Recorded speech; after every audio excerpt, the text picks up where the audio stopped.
No me toques, imbécil. ¿Quién te crees que eres? Un simple conductor de metro. Las palabras rebotaron en las paredes del vagón como un disparo. Los pasajeros se giraron. Algunos fingieron que no escuchaban, otros levantaron sus celulares. Pero todos sintieron el cambio en el aire. Un calor incómodo, espeso, cargado de rabia. Él, parado frente a ella, con el uniforme aún manchado del turno anterior, la miraba sin decir una palabra. Su nombre era Mateo. Llevaba 14 años conduciendo trenes sin una sola infracción. Nunca se había enfrentado a nada parecido. Ella, con un bolso de marca colgando del brazo, lentes de sol enormes aunque estaban bajo tierra, lo fulminaba con la mirada. Lo había empujado cuando trataba de cerrar las puertas. Él solo había extendido una mano para pedirle que se apartara. Eso bastó para que estallara. «No tienes derecho a tocarme. Voy a hacer que te despidan». Mateo respiró hondo. Sabía cómo funcionaban estas cosas. Una palabra fuera de lugar y el video que ya alguien estaba grabando se volvería viral. En pocos segundos, podría perderlo todo. «Señora, solo le pedí que no obstruyera las puertas», dijo, con voz firme pero sin levantar el tono. «Ah, encima me hablas como si fueras mejor que yo. Tú solo manejas un tren. Yo pago tu salario con mis impuestos». Un par de adolescentes soltaron una risa nerviosa. Una señora mayor murmuró algo que no se entendió, pero nadie se atrevía a intervenir. Mateo bajó la mirada por un segundo. Lo que esa mujer no sabía, lo que nadie en ese vagón sabía, es que él acababa de regresar de identificar el cuerpo de su hermano muerto en un accidente hacía menos de 24 horas. No había dormido. Solo necesitaba ese turno para desconectarse del dolor, pero ahora estaba ahí, tragándose las palabras. Su dignidad colgando de un hilo, mientras una mujer con exceso de ego y cero empatía lo reducía a nada delante de todos. Ella se giró hacia los demás. ¿Y ustedes qué miran? ¿Nunca han visto a alguien poner en su lugar a un incompetente? Y fue entonces cuando algo cambió. Una niña, no mayor de 12 años, se puso de pie. Llevaba una mochila escolar y el cabello recogido en 2 trenzas. Caminó hasta el medio del vagón, levantó el mentón y dijo algo que silenció todo el tren. «Mi papá también es conductor de metro, y tú no tienes derecho a hablarle así a nadie». La mujer abrió la boca, sorprendida. Un murmullo recorrió los asientos. La niña no se movió. «Sin él, sin ellos no llegarías a ningún lado, así que cállate». El silencio fue absoluto por un segundo. Luego, alguien aplaudió, y otro más. La mujer giró sobre sus talones, roja como un semáforo, y salió del vagón en la siguiente estación sin mirar a nadie. Pero la escena quedó grabada. En los celulares, sí, pero también en la memoria de cada uno de los que estaban allí. Y lo que vino después fue solo el comienzo de una tormenta que ningún metro podría esquivar. Mateo no supo cómo reaccionar. Solo asintió con un gesto leve hacia la niña, como si no quisiera robarle la fuerza de su valentía. Cuando el tren se puso en marcha otra vez, un aplauso más espontáneo brotó desde los asientos.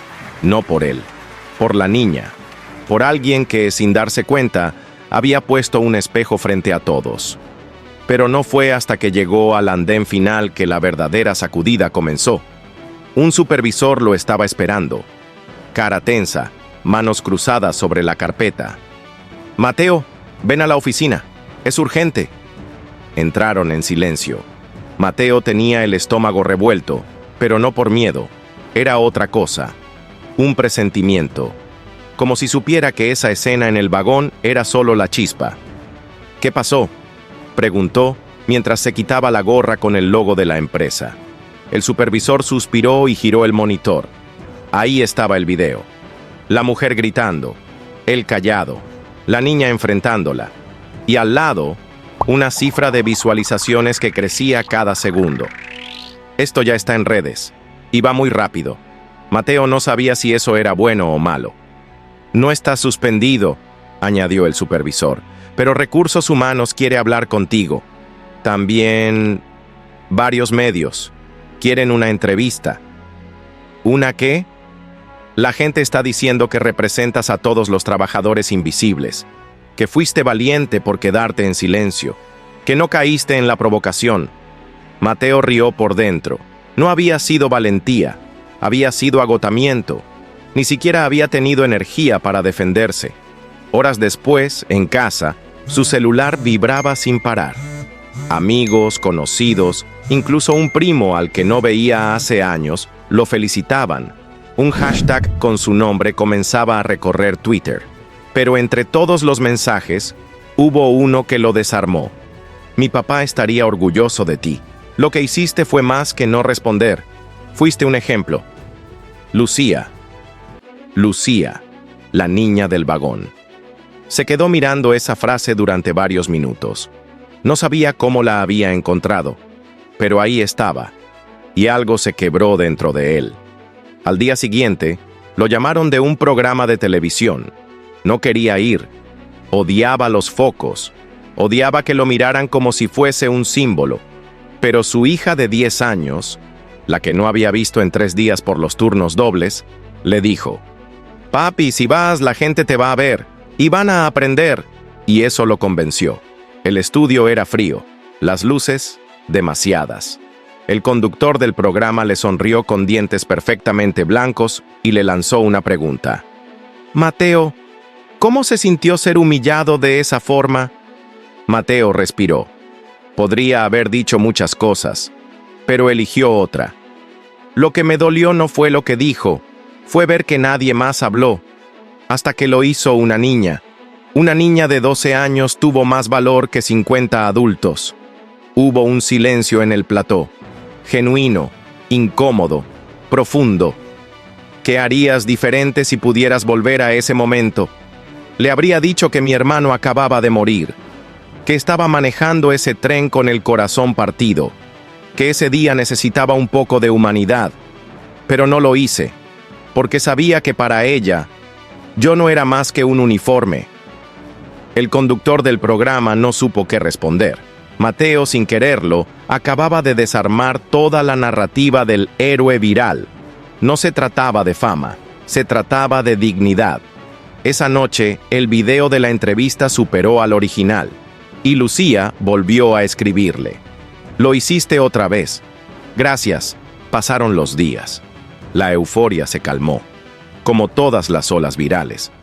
Pero algo en Mateo no volvió a ser igual. Cada vez que subía al tren, alguien lo reconocía.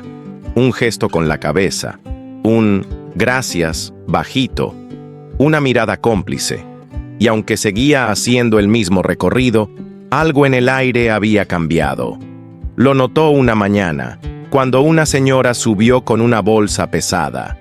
2 adolescentes, sin que nadie se los pidiera, se levantaron para ayudarla. No era gran cosa, pero para Mateo fue un milagro. En una ciudad acostumbrada a mirar hacia otro lado, cualquier gesto era un acto de revolución. También cambiaron cosas dentro de él. Empezó a hablar más con sus compañeros, a escuchar sus historias, a darse cuenta de que, aunque todos usaban el mismo uniforme, cada uno llevaba una batalla invisible. Un día, mientras almorzaban en la sala de descanso, uno de los más jóvenes le dijo: «Viejo, gracias por lo que hiciste». «Yo no hice nada».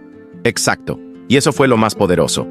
Mateo sonrió, no porque se sintiera importante, sino porque, por primera vez en años, sentía que su silencio había dicho algo.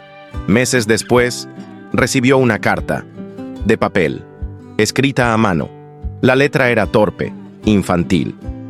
«Hola Mateo, me llamo Carla, tengo 11 años. Mi mamá dice que lo que hiciste fue como un superpoder. Yo también quiero tener uno. ¿Cómo se hace?». Mateo la leyó muchas veces. No sabía qué contestar, pero se prometió que si alguna vez la conocía, le diría la verdad. Que los superpoderes no hacen ruido. Que a veces, el coraje es solo quedarse quieto cuando todo quema. O decir, «ya basta», con una voz temblorosa, como hizo Lucía. Y que el verdadero cambio no empieza con un discurso. Empieza cuando dejamos de ver al otro como un enemigo y empezamos a verlo como un espejo, porque al final, eso era todo lo que había pasado aquel día en el vagón. Un espejo se rompió y todos vieron algo que no esperaban. Algunos, por primera vez.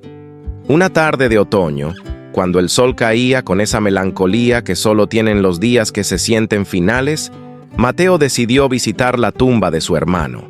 Había pasado casi un año desde su muerte, y aunque lo había llevado en cada paso, no se había detenido a hablarle, no como quería. Llevó flores, no porque fueran suyas, sino porque era lo que se hace. Se sentó en el pasto húmedo, frente a la lápida sencilla, y habló, sin filtro. No sé si estarías orgulloso, hermano. Yo solo intenté no romperme, y terminé siendo el tipo del video. Pero no te mentiré, dolió. A veces todavía duele. Habló del juicio, de la niña, de la carta, de las escuelas, de los días en los que quiso rendirse, y de los días en los que sintió que, por fin, respiraba. Tuve miedo, no de perder el trabajo, sino de perderme a mí, de convertirme en alguien que grita como ella, pero no lo hice, no porque sea fuerte, sino porque estaba cansado. Se quedó en silencio, mirando las letras del nombre de su hermano, pensando en todo lo que no le había dicho en vida. Cuando se levantó, el cielo se había nublado, pero por dentro sentía algo parecido a claridad. A los pocos días, recibió una invitación. Esta vez, no era para hablar en una escuela, era para escribir. Un editor de una revista cultural quería publicar su historia, no como noticia, sino como testimonio, como mirada desde dentro. No soy escritor, le dijo Mateo por teléfono. Justamente por eso, porque nadie necesita un escritor. Necesitamos a alguien que haya vivido lo que los demás solo opinan. Tardó semanas en decidirse. Pero un domingo por la noche, abrió su laptop y escribió la primera línea. Una vez, me gritaron imbécil frente a todo un vagón. Pero lo que más me marcó no fue eso, fue lo que vino después. Lo escribió todo, sin adornos, sin héroes, sin víctimas perfectas, solo verdad, humana, cruda, torpe a veces. Y cuando lo envió, se sintió como si soltara una piedra que había llevado pegada al pecho. El artículo se publicó, se compartió, se leyó, mucho. Pero más importante que eso, llegó a lugares inesperados. Una mujer le escribió desde una cárcel de mínima seguridad. Había visto el video y leído su historia. Estaba presa por agredir a una enfermera. No soy buena persona, pero ese día, con tu historia, sentí algo. Me vi en ella, y me dio vergüenza, no por estar aquí, sino por cómo llegué. Mateo respondió, no con juicio, con algo más valiente, con empatía. A partir de ahí lo invitaron a espacios de conversación, en cárceles, en centros de formación, en universidades. Siempre repetía lo mismo. No soy ejemplo, solo soy prueba de que a veces el silencio también dice cosas. Y así, sin querer, Mateo se convirtió en algo que jamás imaginó, en una referencia, pero nunca dejó el tren, nunca quiso dejarlo. Porque ahí, entre rieles, puertas que se abren y se cierran, y vidas cruzándose en silencio, había aprendido su mayor lección, que todos cargamos algo, que todos, algún día, necesitamos una Lucía que nos devuelva el norte, y que todos, si nos detenemos a mirar, podemos ser esa Lucía para alguien más. Un año después de aquel día en el tren, Mateo caminaba por el andén de la línea 1, como cualquier otro día. Ya nadie lo miraba raro. O quizás sí, pero a él ya no le importaba. Se detuvo frente a una banca vacía y sonrió. Ahí había empezado todo. O quizás ahí se había roto algo para poder empezar de nuevo. Sacó de su mochila un pequeño cuaderno. Uno de esos que solía usar para escribir ideas, frases sueltas, recuerdos. En la primera página había una nota escrita con tinta azul. No somos lo que nos gritan, somos lo que hacemos con lo que escuchamos. Cerró el cuaderno. Respiró hondo, subió al vagón. El tren partió, y con él, Mateo, esta vez sin ruido, pero lleno de historia.